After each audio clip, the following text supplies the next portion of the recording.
کے اندر دیکھو کہ اگر بوڑھوں کی تعداد زیادہ ہے یا جوانوں کی تعداد زیادہ ہے، تو یہاں پر جوانوں کی تعداد زیادہ ہے، بزرگ کم ہے، تو کہنے لگے جوانوں کی تعداد زیادہ ہے تو اس بات سے تم اندازہ لگا لو کہ بڑھاپے کی عمر تک کوئی پوچھتا ہی نہیں ہے، جوانی میں سارے چلے جاتے ہیں۔ کوئی پوچھتا ہے سفید داڑھی کی عمر تک، ورنہ تو جوانی میں کیسے کھیل کتنوں کے بگاڑے موت نے، سب چلے جاتے ہیں اس دنیا سے۔ تو آج کی ماں تو بچوں کو دین سے بیزار کر رہی ہیں۔ اگر چاہتے ہو بچہ غوث اعظم کی سیرت پر چلنے والا بنے تو پھر ماں کا کردار یہ ہونا چاہیے کہ ماں ساری زندگی ہو جائے اپنی نظروں سے کسی غیر محرم کو نہ دیکھے۔ اگر چاہتے ہو بچہ عبد القادر کی سیرت پر چلنے والا ہو تو پھر ماں ایسی ہونی چاہیے، ماں کبھی بے حیائی نہ کرے، اس کا قدم کبھی کسی برائی کی طرف نہ جائے۔ اگر چاہتے ہو بچہ امام حسین کی سیرت پر چلنے والا بنے تو پھر اس ماں کا کردار یہ ہونا چاہیے کہ اس کا دوپٹہ کوئی چاند سورج بھی نہ دیکھ سکے، کیونکہ ان کا آنچل نہ دیکھا مہر و ماہ نے۔ آپ کے گھر پر مہمان آ گیا سیدہ فاطمہ الزہرا کے گھر پر، بولا حضرت مجھے کھانے کے لیے مہمان آ گیا، آپ کے پاس گھر پہ کھانے کے لیے کچھ نہیں تھا۔ کنیز سے پوچھا کچھ نہیں ہے، تو کنیز کو بولا یہ میرا دوپٹہ لو اور اس یہودی کے پاس جاؤ اور اس کو بولا یہ فاطمہ کا دوپٹہ ہے، اس کو گروی رکھ، اس کے بدلے میں کچھ دے دے۔ تو کنیز نے وہ دوپٹہ اپنے دوپٹے میں باندھ لیا تاکہ سورج کی بھی نظر اس کی طرف نہ پڑے۔ تو جب وہ دوپٹہ لے کر گئی ہے یہودی کے پاس، یہودی نے بولا یہ کیا ہے؟ تو کہنے لگی یہ فاطمہ کا دوپٹہ ہے جو چاند اور سورج نے بھی نہیں دیکھا ہے۔ اس دوپٹے کو گروی رکھ کے رسول اللہ کے گھر والوں کے گھر پر مہمان آ گئے، اس کی ضیافت کرنی ہے۔ یہودی نے جب وہ دوپٹہ نہیں دیکھا، وہ تو بندہ ہوا تھا، وہ گٹھڑی دیکھی تو پڑھا لا الہ الا اللہ محمد رسول اللہ۔ کردار یہ ہونا چاہیے، پھر تو یہودی بھی کلمہ پڑھ جاتا ہے۔ تو ماں باپ ایسے ہوں تو جب بچہ غوث اعظم بنے گا، یاد رکھنا۔ اور آج لوگ بولتے ہیں کہ غوث اعظم، بڑا تمسخر ہو جاتا ہے، یہ کون غوث اعظم؟ تو میں نے کہا سامنے جب بندے کی فطرت گندی ہو نا، جب بندے کی نسل ہی گندی ہو، سخت الفاظ سے تکلیف ہوتی ہے، ہم تو چاہتے ہیں ہماری باتوں سے کسی کو تکلیف ہو۔ قیامت کے وقت حضور یہ تو کہہ سکیں کہ حضور قیامت کی دنیا کے اندر بندے ہم سے اس لیے ناراض ہوا کرتے تھے کہ ہم آپ کے ولیوں کی تعظیم کیا کرتے تھے، ہم یہ جواب دیں گے۔ مولا کریم حضور پوچھیں گے کیوں بندے تجھ سے خفا ہوتے تھے؟ میں کہوں گا یا رسول اللہ میں آپ کے بیٹے کی تعظیم کرتا تھا اس لیے لوگ مجھ سے خفا ہوتے تھے۔ کیا ہی بات ہے ہاں، اس طرح کا کردار مسلمان کا ہونا چاہیے۔ آج لوگ بولتے ہیں کون غوث اعظم؟ تو جن کی فطرت گندی ہو نا، تو سامنے مولا حسین بھی کھڑا ہو پھر بھی نہیں پہچان پاتے۔ مولا حسین فرماتا ہے نا حسین ابن علی وابن فاطمہ بنت رسول اللہ، آپ نے فرمایا میں حسین ہوں، سیدہ کا بیٹا ہوں، حیدر کرار کا جگر کا ٹکڑا ہوں، حضور کا نواسا ہوں۔ تو سامنے سوال آتی ہے ہم جانتے ہیں سب ہے لیکن تنخواہ تو ہمیں یزید دیتا ہے۔ تو جن کی فطرت گندی ہو تو مولا حسین کو بھی نہیں پہچانتے، تو مولا حسین کے در کے نوکر غوث اعظم کو کیسے پہچانیں گے؟ تو پھر جن کی فطرت گندی ہو تو سامنے اللہ کا نبی بھی کھڑا ہو نا، تو پھر بھی ایک قرآن کے الفاظ ہے فَذْهَبْ وَأَنْتَ رَبُّكَ فَقَاتِلَا، تو پھر تو وہ امت بھی کہتی ہے حضور آپ اور آپ کا ولی جائے، ہم تو یہیں بیٹھے ہوئے ہیں۔ تو سامنے ولی بھی ہو تو جن کی فطرت گندی ہوتی ہے وہ نہیں پہچان پاتے، اور سامنے جب حضور کا غلام ہو تو پھر یہ چھوٹا بچہ بھی ہو یہ بھی کہنے لگ جاتا ہے غوث اعظم ہمارا امام۔ یہ گٹی نس سے ملتی ہے، ماں کی محبت سے ملتی ہے، علموں سے نہیں۔ علم بھی شے اور علم بھی ولایت۔ آج ہر بندہ ولی بن کر بیٹھ گیا، آج ہر بندہ ولی ہے، ہر گلی کے اندر ولی ہے، ہر جگہ پر ولی ہے، ہر بندہ ہر ہفتے کسی ولی کے پاس۔ ذرا کمال کی بات ہے، صوفیہ فرماتے ہیں کہ اللہ سے بھی زیادہ مشکل ولی کو پہچاننا۔ تو میں بولتا ہوں لوگوں نے کیسے پہچان لیا کہ یہ ولی ہے؟ ہر جگہ ولی ہے۔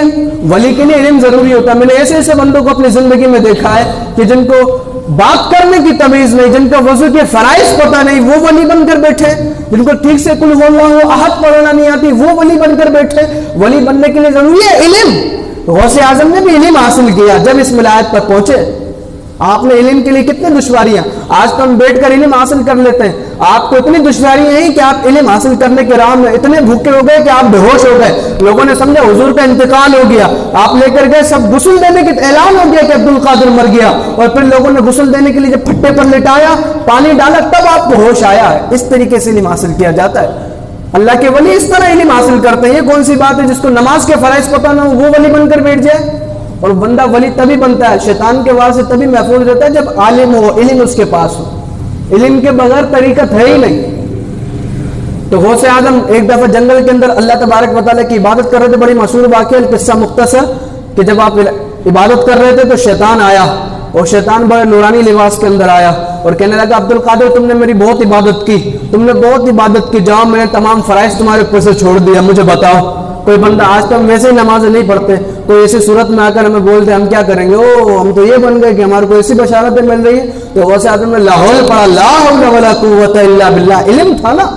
آپ نے فرمایا نمازیں تو اللہ کے نبیوں کے اوپر معاف نہیں ہے، عبد القادر کے اوپر کیسے معاف ہو جائیں گی؟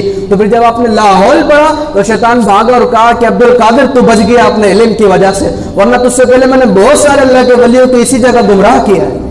تو ولیوں کو گمراہی سے علم بچاتا ہے. علم ضروری ہے. علم نہ ہو تو ولایت کسی کام کی نہیں. اور بندہ ولی بنتا ہی تب ہے جب اس کے پاس علم ہو. یا علم ضائع، یہ نہیں کہ اس کے مدرسے سے پڑھے. علم کی دو قسمیں، ایک تو ہوتا ہے علم آتا ہے جسے علم لدنی کہتے ہیں، وہ اللہ کے ولیوں کو خود ہی حاصل ہو جاتا ہے، اور باقی ایک علم حاصل کرنا پڑتا ہے. علم ہونا لازمی ہے بھائی کیسے بھی ہو.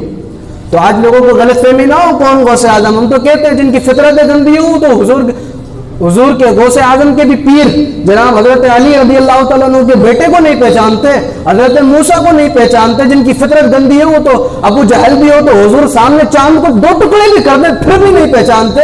تو تم کیسے غوث اعظم کو پہچانو گے؟ ہم تجھے بتاتے ہیں کہ کون غوث اعظم ہے. غوث اعظم وہ ہے جس کی ماں نے اپنی آنکھوں سے کسی غیر محرم کو نہ دیکھا ہو، اس بیٹے کو غوث اعظم کہتے ہیں. جس کی ماں نے اپنے ہاتھوں سے کبھی کوئی گناہ کا کام نہ کیا ہو، اس گود میں پرورش پانے والے بیٹے کو غوث اعظم کہتے ہیں. جس کی ماں کی زبان نے کبھی کوئی غلط بات نہ کی ہو، اس ماں کا دودھ پینے والے لال کو غوث اعظم کہتے ہیں. جس ماں کے قدم کبھی بھی برائی کی طرف نہ چلے ہو، اس ماں کی پرورش میں رہنے والے بچے کو غوث اعظم کہتے ہیں. جو بچہ یکم رمضان المبارک کو پیدا ہو اور پیدا ہوتے کے ساتھ ہی روزہ رکھ لے، اس تقوی والے مالک کو غوث اعظم کہتے ہیں. جو بچے کی عمر میں بچپن کی عمر میں باہر کھیلنے کے لیے نکلے تو غیب سے صدا آ جائے، اے عبد القادر ہم نے تجھے اس لیے نہیں بنایا، تجھے تو امت کی امامت کرنی ہے، اس بچے کو غوث اعظم کہتے ہیں. ارے جو بچہ مدرسے کے اندر جائے تو مدرسے کے اندر فرشتہ صدا لگا دے، وہ بچے جگہ دے دو اللہ کا ولی آ گیا ہے، اس بلند مرتبے والے کو غوث اعظم کہتے ہیں. جو بچہ اللہ تبارک و تعالیٰ کے نبی جس کے خواب میں آئے اور اپنا لعاب دہن ڈالے، اسے غوث اعظم کہتے ہیں. جو 18 سال کی عمر میں ارے چوروں کو ڈاکیوں کو توبہ کرا دے اور توبہ کرا کر اللہ کا ولی بنا دے، اسے غوث اعظم کہتے ہیں. جس کے منہ میں حضور اپنا لعاب دہن ڈالتے اسے غوث اعظم کہتے ہیں. ارے جس کے منہ میں مولا علی حیدر کرار اپنا لعاب دہن ڈال دے اسے غوث اعظم کہتے ہیں. جسے حضور خود کہیں عبد القادر اٹھو اور امت کے لیے واعظ و نصیحت کرو اور امت کی امامت کرو، اسے غوث اعظم کہتے ہیں. جس کے ہاتھ میں ہزاروں یہود و نصارہ کلمہ پڑھ کر مسلمان ہو جائے اسے غوث اعظم کہتے ہیں. ارے جو مرغی کھا جائے، کھا کر اس کی ہڈیاں جمع کرے اور پھر کہے کہ اللہ کے حکم سے کھڑی ہو جا، وہ مرغی زندہ ہو جائے، تو اس قیامت والے ولی کو غوث اعظم کہتے ہیں. ارے جو بندہ ساحل پر دیکھے کہ ایک بوڑھی رو رہی ہے اور اس کی فریاد پر ہزاروں سال سے لاکھوں سال سے تقریباً 12 سال سے ڈوبی ہوئی کشتی کو پانی کے اندر سے نکال دے، صرف کشتی کو نہ نکالے، ساتھ میں براتیوں کو بھی نکال دے، دلہا کو بھی نکال دے، اس بلند پائے کے ولی کو غوث اعظم کہتے ہیں. ارے جو یہ کہے کہ میرا قلم تمام ولیوں کی گردنوں پر ہے اور تمام ولی اپنی گردنیں جھکا دے، اس بلند مرتبے والے کو غوث اعظم کہتے ہیں. ہم نے ولی بہت بڑے بڑے دیکھے، بڑے بڑے ولیوں کے بارے میں پڑھا، سب نے بڑے بڑے دعوے کہے لیکن اتنا بڑا دعویٰ نہیں سنا. آپ نے فرمایا جو میرا مرید ہو جاتا ہے وہ بغیر توبہ کے نہیں مرتا، اس شان والے کو غوث اعظم کہتے ہیں. اور آپ نے یہ فرمایا کہ مریدی لا تخف اللہ ربی، اے میرے مرید پریشان نہ ہو، اللہ میرا رب ہے، قیامت کے وقت میں تیری شفاعت کروں گا. آپ نے یہ فرما کر قیامت تک اپنے مریدوں کو بے خوف کر دیا، تو ایسے ولی کو غوث اعظم کہتے ہیں. آیا جو فرماتے ہیں دل ابس خوف سے پتا سوڑا جاتا ہے، پلہ ہلکا سے ہی بھاری ہے بھروسہ تیرا، اس نشانی کی جو سگ ہے نہیں مارے جاتے، حشر تک میرے گلے میں رہے پٹا تیرا، اور تیری سرکار میں لاتا ہے رضا اس کو شفیع، جو میرا غوث ہے اور لاڈلا بیٹا تیرا. کیوں جی؟ یہ غوث اعظم کی شان. نعرہ غوثیہ، نعرہ غوثیہ. اللہ تبارک و تعالی ہمیں بھی سائیں کی سنتوں پر عمل کرنے، ان کے نقش قدم پر چلنے کی توفیق عطا فرمائے. وما علینا الا البلاغ المبین.